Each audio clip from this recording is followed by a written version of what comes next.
سلمان کائرہ صاحب ہمیں جوائن کر رہے ہیں، پاکستان پیپلز پارٹی کے بہت اہم رہنما ہیں، سابق انفارمیشن منسٹر بھی ہیں اور ایک بڑی ہی بیلنسڈ قسم کی اپروچ رکھتے ہیں سیاست میں۔ کائرہ صاحب بہت شکریہ۔ پہلے تو یہ بتائیے کہ اب اس وقت جس طرح میں بات کر رہا تھا کہ ایک بڑی ہی ٹینس قسم کی پولیٹیکل سچویشن ہے، اس میں پاکستان پیپلز پارٹی کی اسیسمنٹ کیا ہے؟ یعنی جو حکومت کی طرف سے جو ایک بڑی جارحانہ قسم کی ہمیں ایک رویہ نظر آ رہا ہے پاکستان تحریک انصاف کی طرف، کیا پاکستان پیپلز پارٹی بھی اسی طرح کا رویہ رکھتی ہے؟ دیکھیے، مفاہمت کا رستہ کبھی بند نہیں ہوتا، مذاکرات کا رستہ کبھی بند نہیں ہوتا۔ احتجاج ہو رہا تھا، پھر بھی مذاکرات ہو رہے تھے۔ رینجرز کے جوان شہید ہوئے، پھر بھی مذاکرات ہو رہے تھے۔ پولیس کے جوان شہید ہوئے، پھر بھی مذاکرات ہو رہے تھے۔ اب یہ مذاکرات کے سارے رستے بند کر دیے ہیں خود پی ٹی آئی نے۔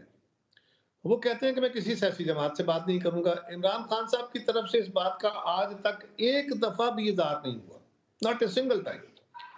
آپ سارے میڈیا والے بیسیکلی روز ہم سے کہتے ہیں کہ جی دیکھیں یہ حکومت کی ذمہ داری ہے، سیاست دانوں کو اس پہ ذمہ داری کا مظاہرہ کرنا چاہیے، فلاں کر۔ بھائی سوال یہ ہے کہ سیاست دان تو مظاہرہ کر رہے ہیں، خان صاحب اگر اس کو ماننے کو تیار نہیں ہے تو آپ یہ بات ان سے کہیں نا، جو کہتے ہیں کہ میں نے سوائے فوج کے کسی سیاسی حکومت سے بات نہیں کرنی۔ وہ تو مولانا فضل الرحمان صاحب کو مینڈیٹ دیتے ہیں، پھر وڈرا کر جاتے ہیں۔ محمود خان اچکزئی صاحب کو آگے لگاتے ہیں، پیچھے سے بھاگ جاتے ہیں۔ ایسی صورتحال میں یہ غیر ذمہ دارانہ رویہ ہے پی ٹی آئی کا۔ اچھا کائرہ صاحب، آپ خود انفارمیشن منسٹر رہ چکے ہیں، آپ اپنی پارٹی کی جو انفارمیشن پالیسیز ہیں اس میں بھی بہت زیادہ پرو ایکٹیو رہ چکے ہیں، میڈیا لینڈسکیپ کو آپ اچھی طرح سمجھتے ہیں۔ اب یہ جو ہمیں سننے کو اور دیکھنے کو مل رہا ہے کہ انٹرنیٹ کے اوپر جو بندشیں ہیں وہ تو ہم ایکسپیرینس ہی کر رہے ہیں، لیکن اب حکومت نے جو یہ نئی ایک اتھارٹی بنانے کی جو ایک فیصلہ کیا ہے اور اس کے ذریعے یہ کہا جا رہا ہے کہ انٹرنیٹ کے اوپر اور سوشل میڈیا کے اوپر جو ہے وہ اور زیادہ سختیاں آئیں گی، اور ظاہر بات ہے اس کے پیچھے جو ان کی لاجک ہے وہ ہے۔ میں یہ جاننا چاہ رہا ہوں کہ آپ اور آپ کی جماعت جو ہے وہ کہاں تک اس طرح کے انیشیٹو سے اگری کرتی ہے، کیونکہ جہاں تک مجھے یاد پڑتا ہے بلاول بھٹو صاحب جو ہیں وہ اس طرح کے ڈیجیٹل کروز کے اوپر تنقید کر چکے ہیں۔ پہلی بات تو یہ ہے کبھی اس کا کوئی وجود ہی نہیں ہے، ایک خبر ہے ایسے اڑتی ہوئی، جب خبر آئے گی تو بات کر لیں گے اس پہ۔ لیکن ابھی آپ کو میں صرف اتنی گزارش کر دوں، اگر کوئی قانون فیک نیوز کو روکنے کے لیے بنتا ہے تو آزادی اظہار رائے کی آڑ میں فیک نیوز پھیلا کے آپ مذہبی تناؤ، آپ فرقہ وارانہ فسادات، آپ لسانی فسادات، آپ انتہائی ٹینشن کھڑی کر سکتے ہیں۔ تو آپ یہ کہہ رہے ہیں کہ فیک نیوز پھیلانا بھی آزادی اظہار رائے ہے؟ فہد صاحب آپ کو تو پتا ہے کہ یہ آزادی اظہار رائے کی صورت میں نہیں ہے۔ فیک نیوز بیسیکلی آزادی اظہار رائے پہ خود قدغن ہے، اس لیے کہ وہ سوسائٹی کے اندر عذاب پیدا کرتی ہے، وہ ابہام پیدا کرتی ہے، وہ تناؤ پیدا کرتی ہے، اور اس کو روکنا تو آپ کی بھی میری بھی سب کی ذمہ داری ہے۔ میڈیا کو فیک نیوز کے بارے میں اگر کوئی ایسا قانون بنتا ہے جس سے کوئی جنون خبر بھی رکنے کا امکان ہو تو اس پہ تحفظ کا اظہار ضرور کرنا چاہیے جب کوئی ایسا قانون آئے، اور ہم آپ کے ساتھ کھڑے ہوں گے۔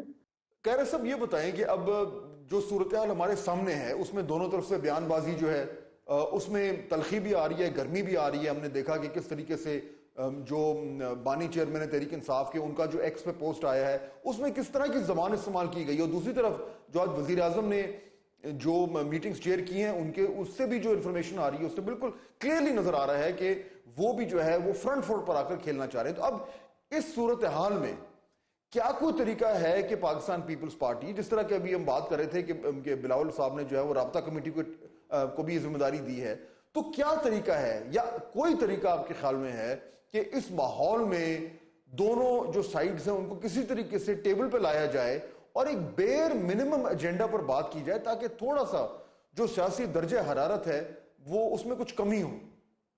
کی گزارش یہ ہے کہ ہم تو پہلے دن سے کہہ رہے ہیں، آج بھی کہہ رہے ہیں، ہم تو پی ٹی آئی کی حقیقت سے انکار کرتے نہیں۔ ہم تو سمجھتے ہیں کہ پی ٹی آئی ایک صداقت ہے، ایک حقیقت ہے، اور ہم اس کو مانتے ہیں۔ ہم تو چاہ رہے ہیں کہ پی ٹی آئی اس سارے سسٹم کے اندر آئے۔ آپ ذرا غور کیجئے، جب ہمارا اور پی ٹی آئی کا پچھلی حکومت میں تناؤ تھا تو یہ پیپلز پارٹی تھی جس نے ڈائلاگ کا رستہ کھولا تھا۔ اور پھر سپریم کورٹ اس میں مداخلت کر گئی. پھر وہ مذاکرات ہوئے تو خان صاحب نے وڈرا کر لیا. یہ پیپلز پارٹی تھی جس نے مذاکرات کے ذریعے اس الیکشن کے بعد بھی ہم نے رستہ پیدا کیا کہ ڈائلاگ کیا جائے, بیٹھا جائے, وے فارورڈ تلاش کیا جائے, لیکن اس پہ خان صاحب نے کہا کہ میں نے ان سے مذاکرات نہیں کرنے. سو عرض یہ ہے کہ پیپلز پارٹی کی لیڈرشپ تو ہمیشہ یہ بات سمجھتی ہے, بھلے پی ٹی آئی نے ہمیں کوئی گالیاں دینے میں کمی نہیں چھوڑی, پی ٹی آئی کے لیڈر نے بھی کبھی گالیاں دینے میں کوئی کمی نہیں چھوڑی, لیکن اس کے باوجود ہماری طرف سے کبھی irresponsible بیہیویئر نہ ہوا ہے نہ ہوگا. اچھا, دوسرا ایک اور جو بڑی امپورٹنٹ میٹنگ ہوئی ہے قیرا صاحب, وہ فیصل واڈا صاحب کی ہوئی ہے بلاول بھٹو صاحب سے. اب یہ کیونکہ جو فیصل واڈا صاحب ہیں ان کا جو موقف ہے وہ تو سب کے سامنے ہے, وہ تو بڑے ڈنکی کی چوٹ پر جو ہے وہ پاکستان تحریک انصاف کے اوپر جو ہے وہ تنقید بھی کر رہے ہیں اور بڑی سخت زبان میں تنقید کر رہے ہیں.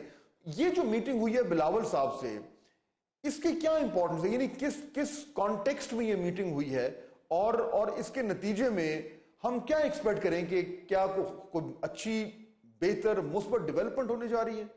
جہاں تک واڈا صاحب کی اور بلاول صاحب کی ملاقات ہے, واڈا صاحب ان سے ملنے گئے تھے. ملاقات کی تفصیل کا تو مجھے نہیں علم, لیکن کیونکہ میں وہاں تھا نہیں. واڈا صاحب کی ان کی ملاقات کسی پیغام رسانی کے لیے نہیں ہے. میں نے عرض کیا کہ ہمیں پیغام رسانی اگر کرنی ہوگی مسلم لیگ کو تو ہم ڈائریکٹلی کر سکتے ہیں. واڈا صاحب اس سے پہلے بھی ملتے رہتے ہیں, ان کو سندھ سے سپورٹ بھی ملی تھی جب وہ الیکٹ ہوئے, وہ ملتے رہتے ہیں پہلے بھی, تو ایک معمول کی ملاقات تھی, اس سے زیادہ نہیں تھی. اچھا قیرا صاحب, جو بلاول بھٹو صاحب کی اگر ہم تقریریں سنیں تو, اور جو بھی وہ میڈیا سے بات کر رہے ہیں, اس میں جو ان کے بہت سارے تحفظات ہیں پی ایم ایل این کی گورنمنٹ کے حوالے سے, اور وہ یعنی یہ بھی نہیں کہ وہ کچھ بڑے ان کو نرم الفاظ میں ان کا ذکر کرتے ہیں, وہ بڑے اوپنلی آ کے بات کر رہے ہیں کہ جو ان کو مسائل ہیں, اور بلکہ پی ایم ایل این کی گورنمنٹ کی جو پالیسیز ہیں ان پہ بھی کھل کے تنقید کر رہے ہیں. تو یہ جو تمام ایشوز ہیں, تمام جو شکایتیں ہیں, کیا اب ان کو ریزالو کرنے کے لیے کوئی ملاقات پلان ہوئی ہے, کوئی بیٹھک ہوئی ہے, کوئی بات چیت چلی ہے, کہیں پہ کوئی بند دروازوں کے پیچھے مذاکرات ہوئے ہیں جن سے لگتا ہے کہ معاملات جو ہیں وہ اب سلجھنے کی طرف جا رہے ہیں, یا ابھی یہ اسی جوں کا تو جو ہے معاملہ کھڑا ہوا ہے اور پرابلم جو ہیں وہ اسی طریقے سے سلگ رہے ہیں؟ پانی کے ایشو پہ میں سمجھتا ہوں کہ وفاقی حکومت کو کونسل آف کامن انٹرسٹ کی میٹنگ بلا کے اس میں تمام صوبوں کو اعتماد میں لینا چاہیے. یہ ہمارے درمیان صوبائی یکجہتی کے لیے بہت ایک ضروری ایشو ہے, اور یہ بات درست ہے کہ کوئی پارٹی, کوئی بھی جماعت کسی صورت کسی کو یہ اختیار نہیں دے گی کہ وہ جو طے شدہ فارمولہ ہے, طریقہ کار ہے, اس سے ہٹ کے کسی طریقے سے پانی کی تقسیم کے اس جو اتفاق رائے سے طے شدہ فارمولہ ہے اس میں کوئی ترمیم یا تخفیف کرے. اگر ایسا ہوگا تو پھر سارے صوبے یا پاکستان, سندھ کے نہیں, پھر سارے پاکستان کے لوگ اس پہ احتجاج کریں گے, ہم ساتھ کھڑے ہوں گے. لیکن میں گزارش کروں گا کہ یہ ایشو تب چھیڑا جائے جب اس کا کوئی نیچے وجود آئے, اور وزیر اعظم صاحب کو چاہیے کہ اب اس میں مزید ڈیلے نہ کریں, بلکہ کونسل آف کامن انٹرسٹ کی میٹنگ فوری طور پہ طلب کریں اور اس ایشو کو ایڈریس کرائیں. جی قمر زمان قیرا صاحب, بہت شکریہ ہم سے بات کرنے کا. ناظرین, آپ سن رہے تھے پاکستان پیپلز پارٹی کا